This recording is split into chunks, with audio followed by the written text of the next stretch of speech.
Hi friends, my name is Ajit Kumar. मैं आपको chemistry पढ़ाऊंगा।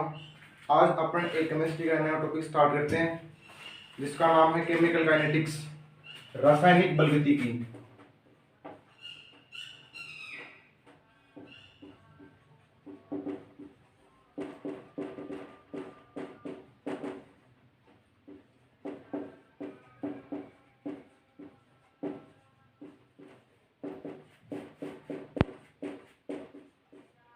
रासायनिक बलगतिकी, ये रासायनिक बलगतिकी क्या होती है, इसकी परिभाषा लिखेंगे। मेरे साथ साथ में कॉपी पेन लेकर लिखना। परिभाषा,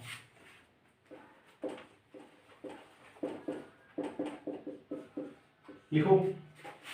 रसायन विज्ञान की वह शाखा जिसमें रासायनिक अभिक्रियाओं की दर, रासायनिक अभिक्रियाओं का वेग, रासायनिक अभिक्रियाओं की क्रियाविधि तथा अभिक्रिया की दर को प्रभावित करने वाले कारकों का अध्ययन किया जाता हो, रासायनिक बलगतिकी कहलाती है।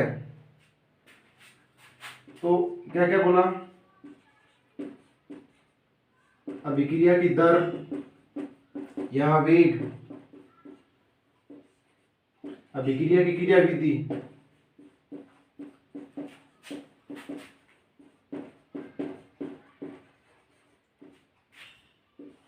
एवं दर को प्रभावित करने वाले कारक, जैसे ताप, दाब, उत्प्रेरक। इन सभी का अध्ययन रसायन विज्ञान की एक शाखा के अंदर किया जाता है। उसी शाखा का नाम रासायनिक बलगतिकी होता है। जैसे मान लो कोई केमिकल रिएक्शन है, ए से बी बदल रहा है, ये क्रिया कारक है, बी उत्पाद है। तो कोई भी केमिकल रिएक्शन रासायनिक अभिक्रिया के दौरान क्रिया कारक ए बी उत्पाद में बदल रहा है। तो ये कितने स्टेप में बदल रहा है, इसकी क्रियाविधि क्या है, कैसे कैसे बदलेगा, कौन कौन से कारक बढ़ाने पर ये इसकी इसके अभिक्रिया की दर फास्ट हो जाएगी या स्लो हो जाएगी, इन सभी का अध्ययन रासायनिक बलगतिकी के अंदर करेंगे। अब अभिक्रिया की दर या वेग के आधार पर रासायनिक अभिक्रियाओं के प्रकार पढ़ेंगे। तो नेक्स्ट हेडिंग लिखिए, रासायनिक अभिक्रियाओं के प्रकार, अभिक्रिया की दर या वेग के आधार पर।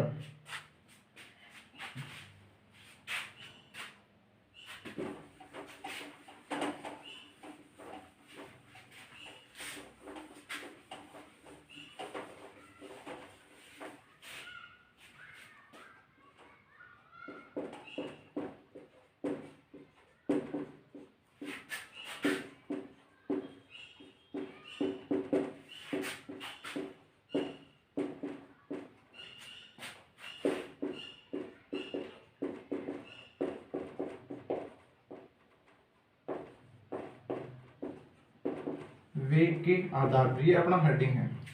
तो रासायनिक अभिक्रियाओं के प्रकार दर या वेग के आधार पर है। दर या वेग के आधार पर रासायनिक अभिक्रियाएं तीन प्रकार की होती हैं। मैं तीनों के नाम लिख देता हूं, साथ साथ में लिख लीजिएगा। तीव्र अभिक्रिया,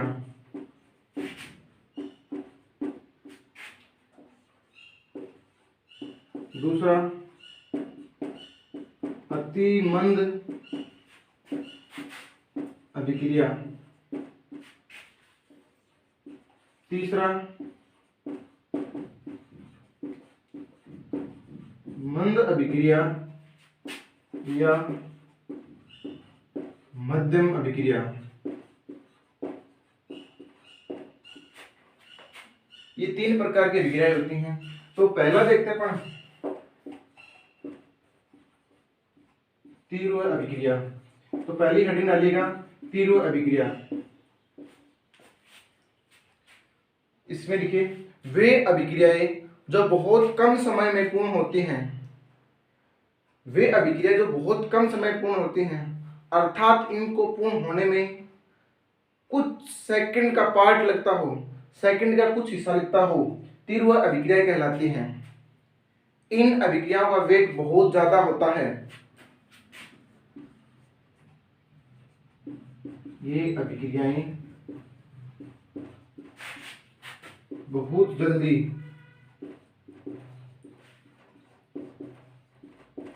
पूर्ण होती हैं। सेकंड के कुछ हिस्से में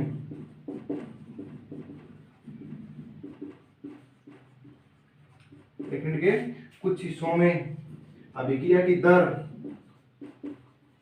बहुत ज्यादा होती है। इन अभिक्रियाओं का अध्ययन रासायनिक बलगतिकी के अंदर नहीं किया जाता। ये लाइन लिख दो। इन अभिक्रियाओं का अध्ययन रासायनिक बलगतिकी के अंदर नहीं किया जाता। क्यों नहीं किया जाता? इसलिए नहीं किया जाता क्योंकि इनका अध्ययन करने के लिए अपने पास पर्याप्त टाइम नहीं मिल पाता। जैसे मैं एग्जाम्पल लिखूं, इसका एग्जाम्पल लिखूं मैं, जैसे बम का विस्फोट, बम का विस्फोट, ये इसका अच्छा खासा एग्जाम्पल है। इस एग्जाम्पल को ऐड करना। अब आती है अतिमंद अभिक्रियाएं। तो अगर अतिमंद अभिक्रियाओं के बारे में देखें तो इसमें लिखिएगा 2 लाइन। वे अभिक्रियाएं जो बहुत धीरे धीरे पूर्ण होती हैं, इन अभिक्रियाओं को पूर्ण होने में कई वर्षों तक का समय लग जाता है। इन अभिक्रियाओं का वेग बहुत कम होता है। इन अभिक्रियाओं का अध्ययन रासायनिक बलगतिकी के अंदर नहीं किया जाता।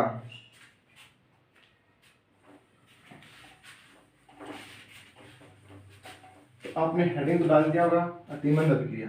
तो अब थोड़ा सा मैं बता देता हूं। धीरे धीरे पूर्ण होती हैं।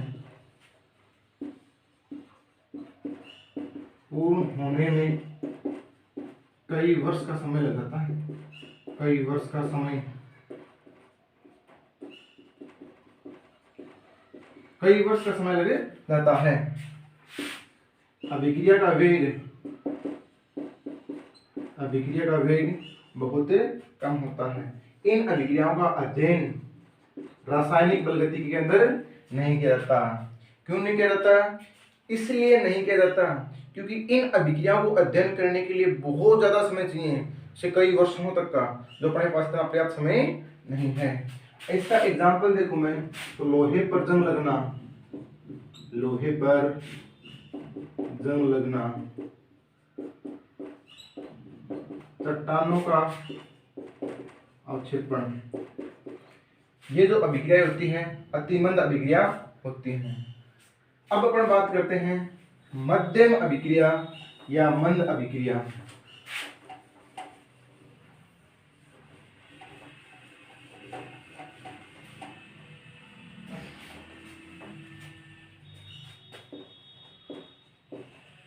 मध्यम या मंद अभिक्रिया।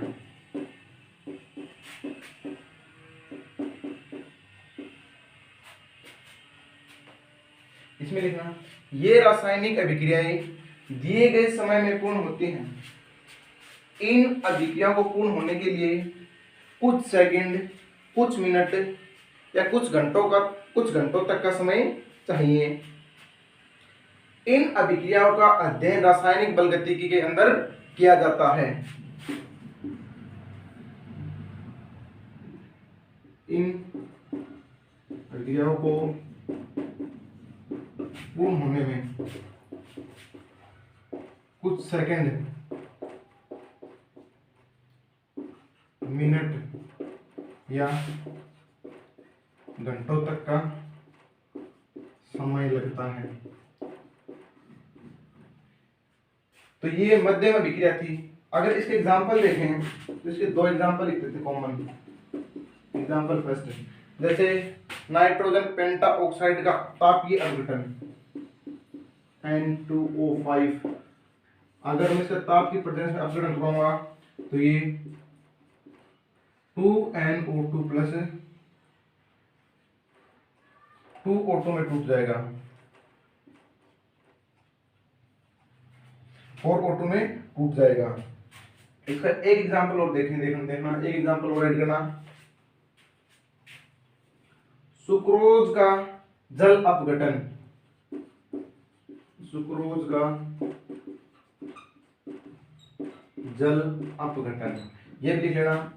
जैसे ये अपना सुक्रोज है C12H22O11, अगर इसका जल अपघटन करवाऊंगा या जल के साथ अभिक्रिया करवाऊंगा तो ये दो अलग अलग ग्लूकोज मॉलिक्यूल बना लेगा, या एक ग्लूकोज एक फ्रुक्टोज बना लेगा, C6H12O6 प्लस C6H12O6। इसमें एक तो होता है फ्रुक्टोज और एक होता है ग्लूकोज। तो ये जो अभिक्रियाएं होती हैं ये मध्यम अभिक्रियाएं होती हैं। तो ये रासायनिक अभिक्रियाओं के प्रकार थे जो अपन ने एक एक करके देखे। तो अब हेडिंग डालिएगा रासायनिक अभिक्रियाओं की दर या रासायनिक अभिक्रियाओं का वेग। ये बहुत ही इंपॉर्टेंट टॉपिक है।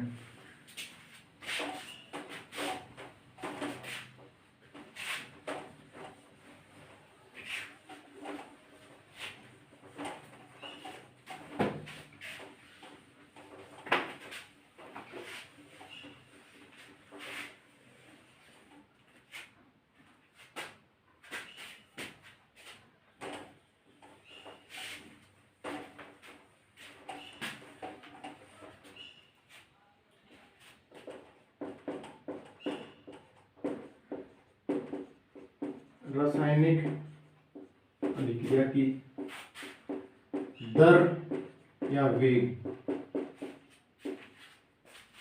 पहले इसकी परिभाषा लिखो। किसी भी रासायनिक अभिक्रिया के दौरान क्रिया कारकों की सांद्रता में कमी एवं उत्पाद की सांद्रता में वृद्धि होती है। प्रति एकांक समय में क्रिया कारक या उत्पाद की सांद्रता में होने वाला परिवर्तन अभिक्रिया की दर या अभिक्रिया का वेग कहलाता है। ये इसकी परिभाषा थी। जैसे क्रिया कारक की सांद्रता में तो क्या होगी, कमी, और उत्पाद की सांद्रता में वृद्धि। और अपने को समय और दे दे साथ में कि दिए गए समय में या प्रति एकांक समय में, तो वहां पर अभिक्रिया की दर कहलाता है। अब कमी या वृद्धि होना, ये इनकी सांद्रता में परिवर्तन तो हो रहा है, और इन परिवर्तन अगर दिए गए समय में हो रहा है तो अभिक्रिया की दर या अभिक्रिया का वेग कहलाता है। ये नहीं लिखना आपको।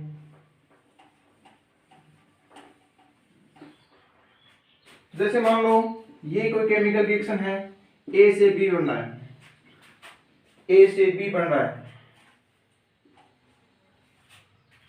तो ये क्रिया कारक है और ये उत्पाद है। तो क्रिया, कोई भी रासायनिक अभिक्रिया होती है तो उसमें क्रिया कारक उत्पाद में बदलता है, और जब क्रिया कारक उत्पाद में बदलता है तो क्रिया कारक की सांद्रता में तो कमी होगी एवं उत्पाद की सांद्रता में वृद्धि होगी। अगर मैं इसका ग्राफिकल रिप्रेजेंटेशन देखूं, ग्राफ देखूं, तो इस प्रकार होगा।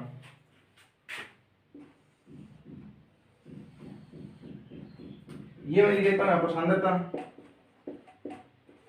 और इधर लिख देता हूं समय। ये t = 0 समय पर क्रिया कारक की सांद्रता तो अधिकतम होगी और उत्पाद की सांद्रता न्यूनतम होगी या 0 होगी। ऐसा क्यों हुआ? क्योंकि t = 0 वह समय है जहां पर अभिक्रिया स्टार्ट नहीं हुई है, और जब अभिक्रिया शुरू नहीं हुई है तो पूरी पूरी सांद्रता किसकी है? क्रिया कारक की। तो इधर में क्रिया कारक नाम लिख दिया और ये उत्पाद है।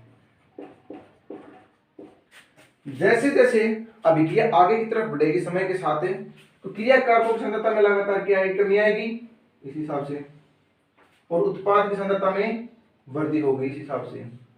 और ये ग्राफ इस प्रकार आ जाएगा।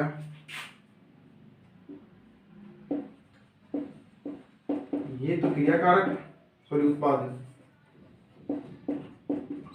और ये क्रिया कारक, क्रिया कारक। इस हिसाब से अपना ग्राफ मिल जाएगा। तो ये एग्जांपल लिख लेना।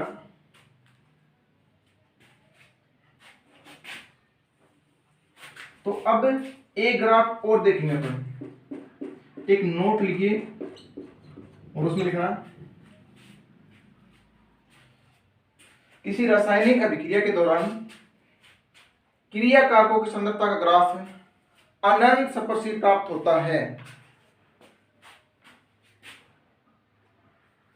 वो अनंत स्पर्शी कैसा होता है? वो दिखाता हूँ। ये जैसे समय है अपना, इधर सांद्रता, तो यहाँ पर क्रिया कारक की सांद्रता उच्चतम है, और जब क्रिया कारक की सांद्रता उच्चतम है तो समय के साथ साथ जैसे अभिक्रिया होगी तो क्रिया कारक की सांद्रता में लगातार कमी आएगी, और ये ग्राफ इस प्रकार से प्राप्त होगा, थोड़ा सा नीचे की तरफ, इस हिसाब से। अनंत स्पर्शी का मतलब ये हुआ कि आगे जाकर क्रिया कारक की सांद्रता वो जीरो होगी, वो अनंत समय पर जाकर क्रिया कारक की सांद्रता जीरो होगी। अपने को नहीं मालूम कि किस समय पर क्रिया कारक की सांद्रता जीरो होगी। ऐसा क्यों हुआ कि कोई भी रासायनिक अभिक्रिया होती है तो कभी भी पूर्ण नहीं होती, क्रिया कारक की कुछ न कुछ सांद्रता बच जाती है, जो कभी क्रिया कारक से उत्पाद, कभी उत्पाद से क्रिया कारक में बदलती रहती है। आगे ये अनंत समय में जाकर अपने को पता नहीं कि क्रिया कारक पूरा कब खत्म होगा, इसलिए इसका ग्राफ प्राप्त होगा। कैसा हुआ? अनंत स्पर्शी, ये ग्राफ मान लीजिएगा। तो ये रासायनिक अभिक्रिया की दर या वेग था। रासायनिक अभिक्रिया की दर या वेग मुख्यतः दो प्रकार का होता है। इसको मिटा रहा हूं मैं।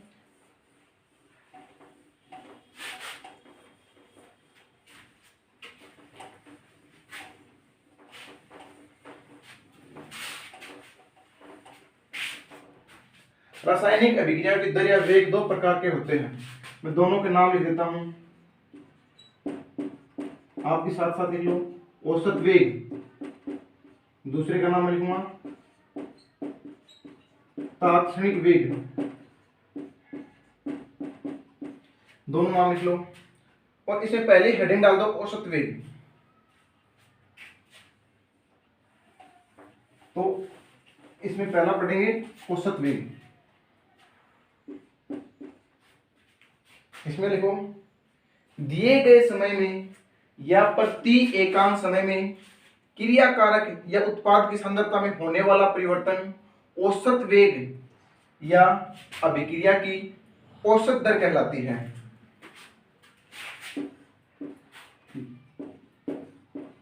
दिए गए समय में या प्रति एकांक समय में, एकांक समय में क्रिया कारक या उत्पाद की सांद्रता में होने वाला परिवर्तन, सांद्रता में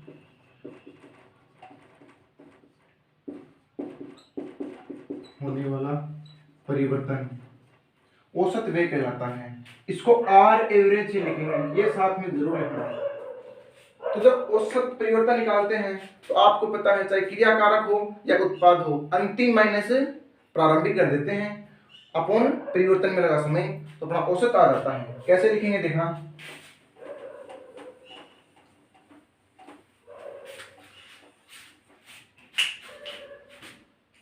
आर एवरेज इस प्रकार लिखेंगे, आर एवरेज, चाहे क्रिया कारक के रिस्पेक्ट में लिखो या उत्पाद के रिस्पेक्ट में लिखो। आर एवरेज मुख्यतः इसका फॉर्मूला ये होता है, मेरे साथ साथ लिखना,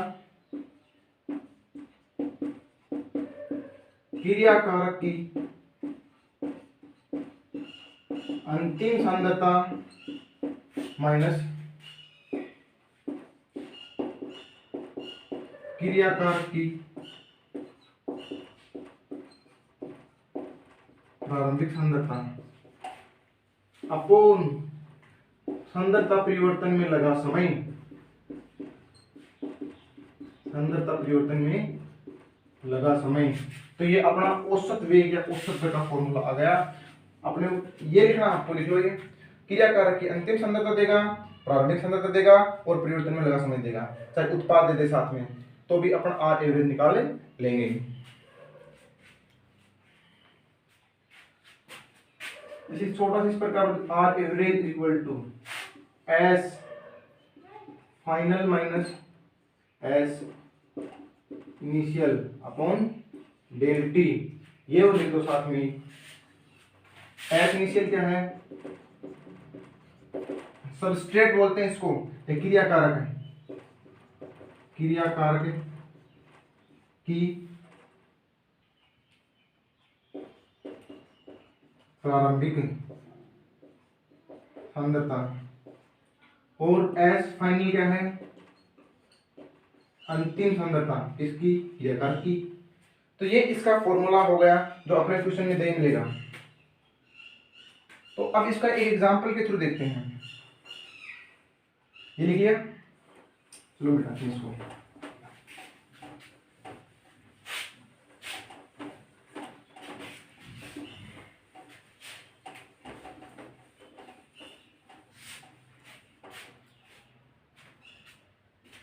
जैसे ये अपना कोई एग्जांपल है, कोई क्रिया कारक ए से बी में बदल रहा है, इसके लिए औसत वेग निकालना अपने को कोई वैल्यू नहीं दे रखी, अपने एग्जांपल वैसे लिख रहे हैं। तो पहले मैं लिखूंगा यहाँ पर आर एवरेज फॉर क्रिया कारकों के लिए औसत वेग कितना होगा। क्रिया कारक कौन है, ए। तो औसत परिवर्तन को मैं डेल्टा से दर्शा दूंगा, del A upon del T, अंतिम माइनस फाइनल को डेल से लिख देते हैं। मैं साथ में माइनस जरूर लिखूंगा। इस माइनस का मतलब क्या हुआ कि जब कोई रासायनिक अभिक्रिया हो रही है तो क्रिया कारकों की सांद्रता में लगातार क्या आती है, कमी, और उस कमी को नेगेटिव साइन से दर्शाया गया है। ऋणात्मक चिन्ह का मतलब क्रिया कारकों की सांद्रता में कमी, इसको शो कर रहा है। तो आर एवरेज फॉर प्रोडक्ट क्या हो जाएगा, del B upon del T. इसमें नेगेटिव नहीं आएगा, इसमें पॉजिटिव रहेगा। क्यों, क्योंकि क्रिया कारकों की सांद्रता में लगातार क्या होती है, वृद्धि। आर एवरेज फॉर रिएक्शन क्या हो जाएगी, minus del A upon del T is equal to del B upon del T. मुख्यतः प्रश्नों में अपने को क्रिया कारकों की सांद्रता देगा और क्रिया कारकों के रिस्पेक्ट में ही अपने को औसत वेग निकालना है। तो ये एग्जांपल नोट कर लो, इस हिसाब से अपन ज्ञात कर सकते हैं आर एवरेज फॉर रिएक्शन। तो इसका थोड़ा सा ग्राफिकल रिप्रेजेंटेशन देखते हैं। आ गया,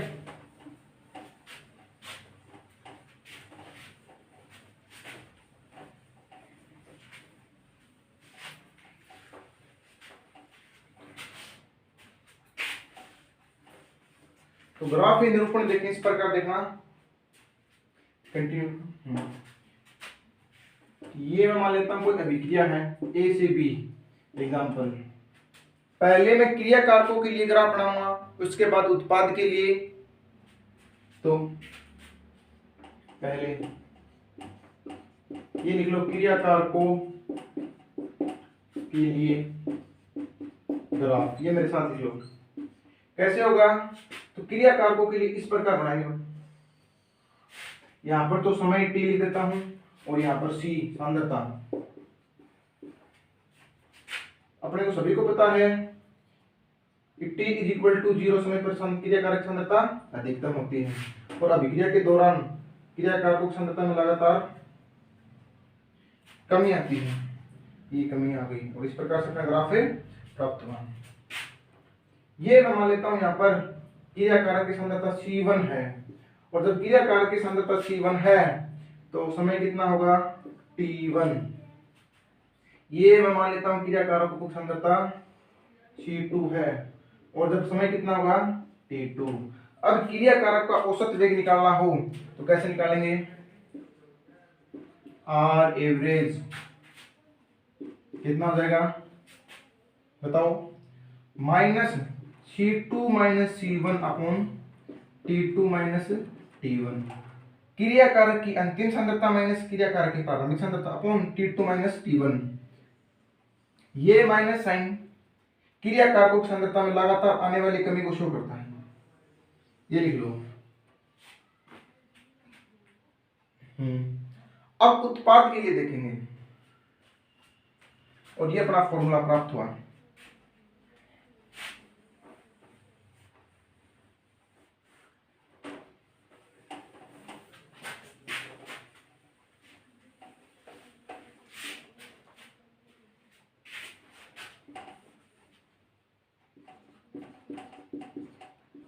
उत्पाद के लिए। तो उत्पाद के लिए किस प्रकार होगा,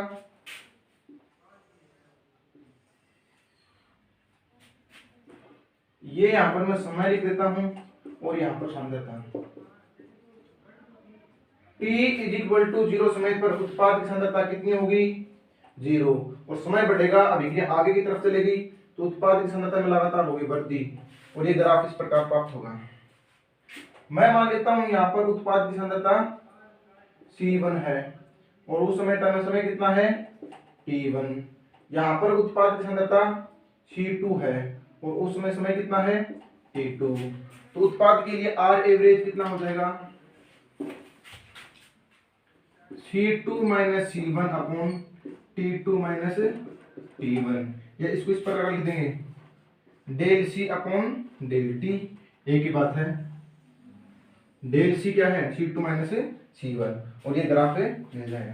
क्वेश्चन में अपने को C2 की सांद्रता देगा, C1 की सांद्रता देगा, T1 की सांद्रता भी देगा और T2 की भी सांद्रता देगा, और इस प्रकार से औसत वेग निकाल लेंगे। एक नोट लगाओ और उसमें लिखो,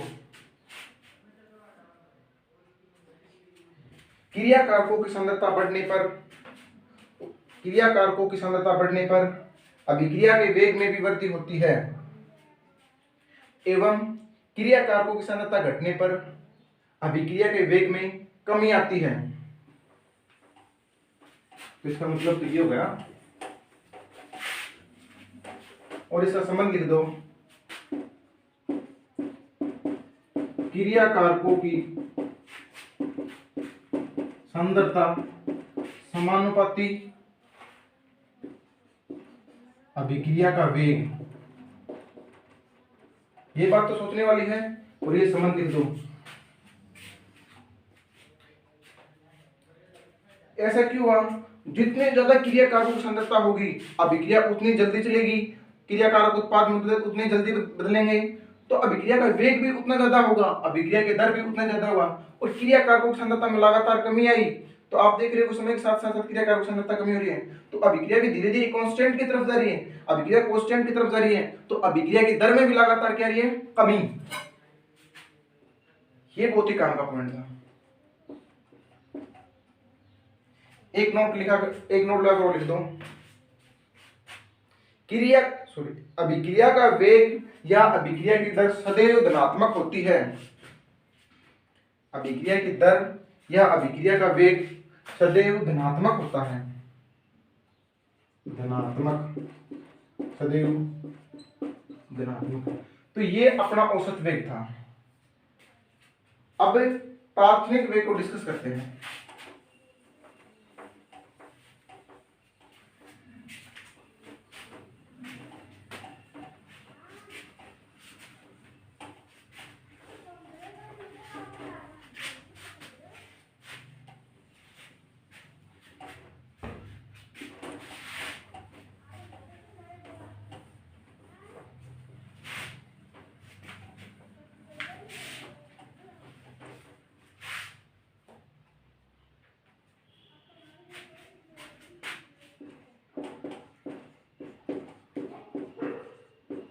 प्राथमिक वेग,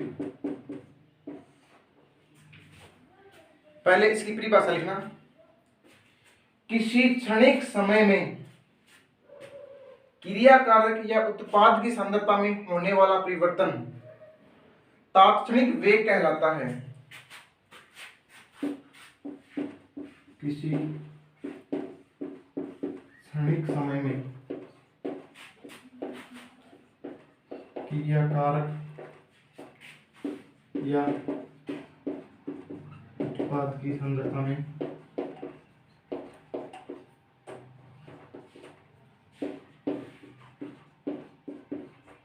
परिवर्तन तात्क्षणिक वेग कहलाता है।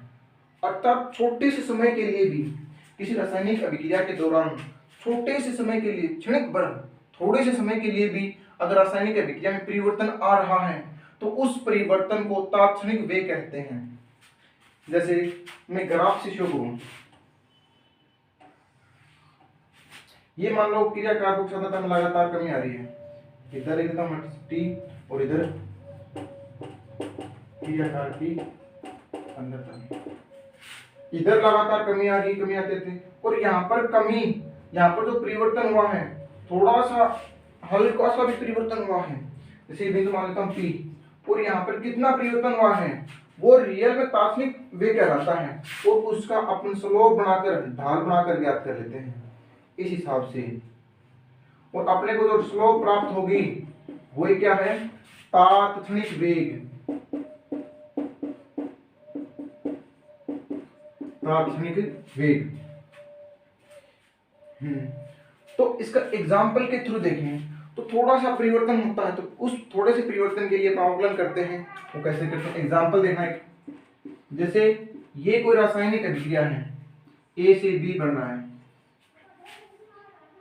ए क्रियाकारक है, बी उत्पाद है, तात्क्षणिक वेग को आर इनिशियल से लिखेंगे, ये तात्क्षणिक वेग होता है, ए से बी में बदल रहा है, ये क्रियाकारक है, ये उत्पाद है, तो आर इनिशियल, आर तात्क्षणिक, फोर क्रियाकारक इज इक्वल टू, बस परिवर्तित ना कि minus D A upon D T, del की जगह पर डी, क्षणिक परिवर्तन के लिए अवकलन करते हैं। आर इनिशियल फोर प्रोडक्ट कितना हो जाएगा, माइनस में लगेगा D B upon D T, D B upon D T, ये मिलेगा। तो अभिक्रिया के लिए क्या हो जाएगा, जैसे इधर लिख देता हूं मैं, अभिक्रिया के लिए R initial minus D A upon D T is equal to D B upon D T. बस ये होता तात्क्षणिक वेग, ये होता बस तात्क्षणिक वेग, और कुछ भी नहीं है। एक नोट लगाइए और लिखिए, रासायनिक अभिक्रियाओं के दौरान तात्क्षणिक वेग को प्रयुक्त किया जाता है, रासायनिक अभिक्रियाओं के दौरान तात्क्षणिक वेग को प्रयुक्त किया जाता है। तो ये अपना तात्क्षणिक वेग था, अपना आरंभिक वेग बच गया, और आगे का जो प्रोसेस बची है वो अपन नेक्स्ट क्लास के अंदर डिस्कस करेंगे। तो मिलते हैं अगली क्लास में, तब तक इंतजार कीजिए। Thank you.